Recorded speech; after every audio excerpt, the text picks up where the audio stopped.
देवास शहर के नगर निगम अंतर्गत भगवती विहार कॉलोनी के विवाद के लंबित प्रकरण के निराकरण के लिए मौके पर राजस्व निरीक्षक पटवारी पुलिस को विवाद की स्थिति का सामना करना पड़ा।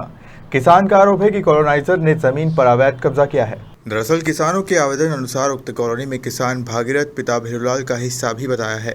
किसान भागीरथ का आरोप है कि उक्त कॉलोनी में उनकी कुछ जमीन भी शामिल है, जिसे कॉलोनाइजर ने अवैध कब्जा कर लिया है। किसान ने यह भी बताया कि उक्त कॉलोनी को गलत नक्शे के साथ धोखे से पास कराया गया है।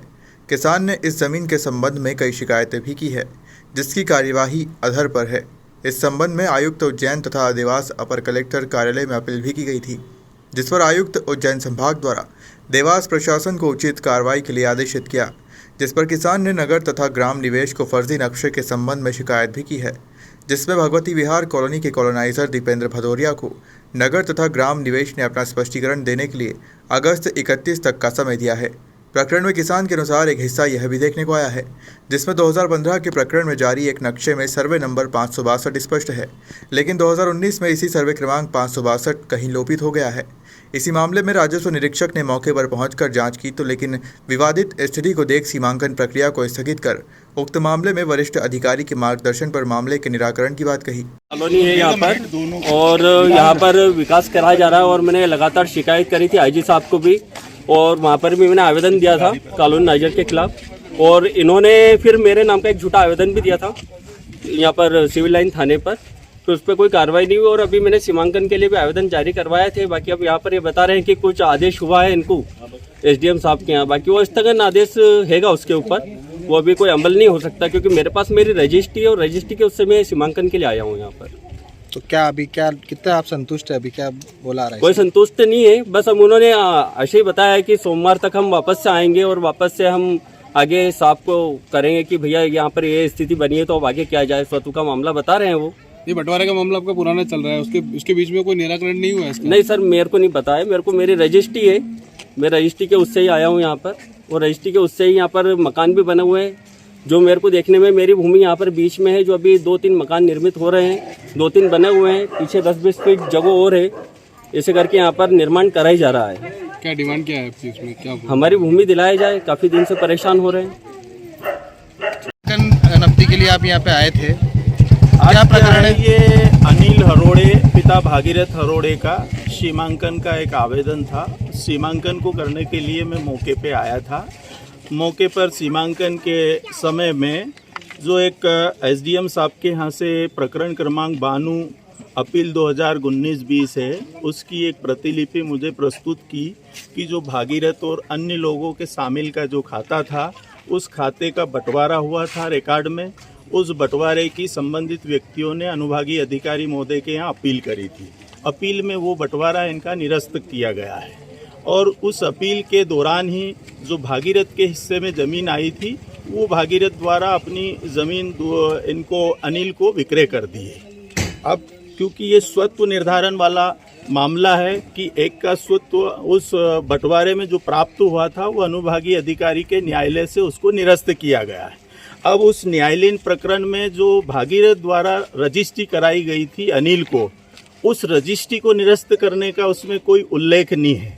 ऐसी स्थिति में मैं न्यायालय से मार्गदर्शन मांगूंगा कि इसमें जो बंटवारा निरस्त करा है और उस बंटवारे के दौरान जो कार्रवाई हुई है, यह ज़मीन जो विक्रय क्रय हुई है, उस भूमि के संबंध में न्यायालय ने क्या आदेश दिया है, इस संबंध में इसमें कोई उल्लेख नहीं है। तो मैं अपना प्रतिवेदन माननीय तहसीलदार महोदय को प्रस्तुत करूंगा और सोमवार को जैसे ही वो मार्गदर्शन। अनिल को जो अभी ये जो जमीन इसके हिस्से में है, हाँ। इस पे जो अभी निर्माण चल रहा है, ये जो अपनी भूस्वामी होना बता रहा है, इस पर क्या कार्रवाई? अभी मैंने इसका सीमांकन करके नहीं देखा, इसलिए मेरे को वस्तु स्थिति की पूरी जानकारी नहीं है कि अनिल की जमीन जो आई है वो कहाँ तक आएगी और इसमें कितने मकान निर्मित है या नहीं है या रोड बना है। ये स्थिति अभी मैं सीमांकन के पश्चात ही आपको बता। कितना पुराना प्रकरण है सर ये?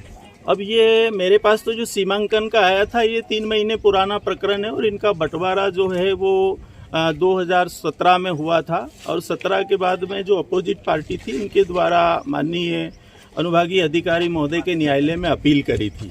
अभी दूसरे पक्ष ने मुझे यहाँ ये भी बताया कि उसी संबंध में माननीय कमिश्नर महोदय के यहाँ भी ये प्रकरण विचाराधीन है। तो मैं मेरी रिपोर्ट मार्गदर्शन के लिए तहसीलदार को प्रेषित करूंगा। क्या क्या माना जाए सर, ये कितने समय से लंबित चल रहा प्रकरण है और यहाँ विवाद की स्थिति अलग बन रही है, भविष्य में इस तरह से कोई माहौल ना बिगड़े, इसके लिए क्या किया जाए? देखो, विवाद वाला तो भी ये क्या है कि न्यायालय से जैसा स्पष्ट आदेश आ जाएगा उसके पालन में मैं कार्रवाई करूंगा। और ये कोई सीमांकन का प्रकरण मैं मेरे तरफ से निरस्त नहीं कर रहा हूँ।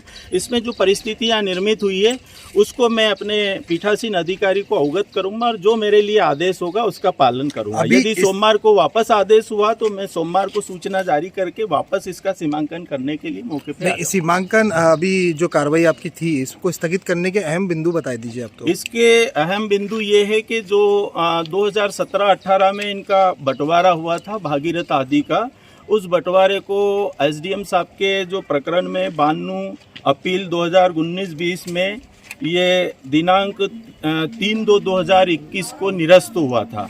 और उस निरस्त का मतलब अभी पटवारी रिकॉर्ड में कोई अमल नहीं हुआ और रिकॉर्ड में उनका नाम था तो उनके द्वारा सीमांकन का आवेदन प्रस्तुत किया गया।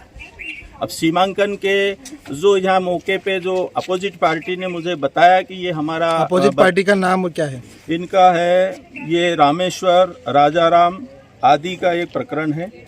इनके द्वारा जहाँ जैसे ये निर्णय की कापी मुझे दी गई है तो इसमें मैंने उन्हें बताया है कि ये हमारा जो बंटवारा हुआ था 2017-18 में इसको निरस्त कर दिया है। अब न्यायालय जो भी इसको निरस्त करने के बाद इनका कोई स्वत्व समाप्त नहीं हुआ है। भागीरथ या अनिल का जो भी स्वत्व है न्यायालय उनका जितना पारिवारिक उसमें या उनका जो रिकॉर्ड में हिस्सा था वो हिस्सा इनका स्वतः मिलेगा। कितना हिस्सा है? अब ये तो अभी इसमें रिकॉर्ड में तो हमारा 0.75 हेक्टर जमीन इसमें आई थी, मतलब 752 वर्ग मीटर जमीन। आवेदककर्ता के अनुसार कितनी जगह है? आवेदककर्ता के अनुसार कितनी जगह है? आवेदककर्ता के अनुसार इसमें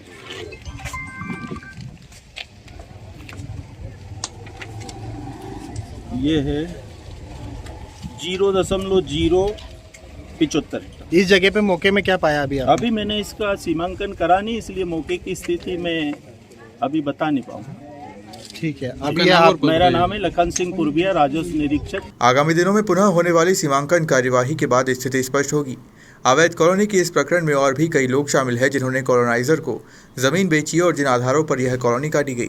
देवास से राम माल्या की रिपोर्ट।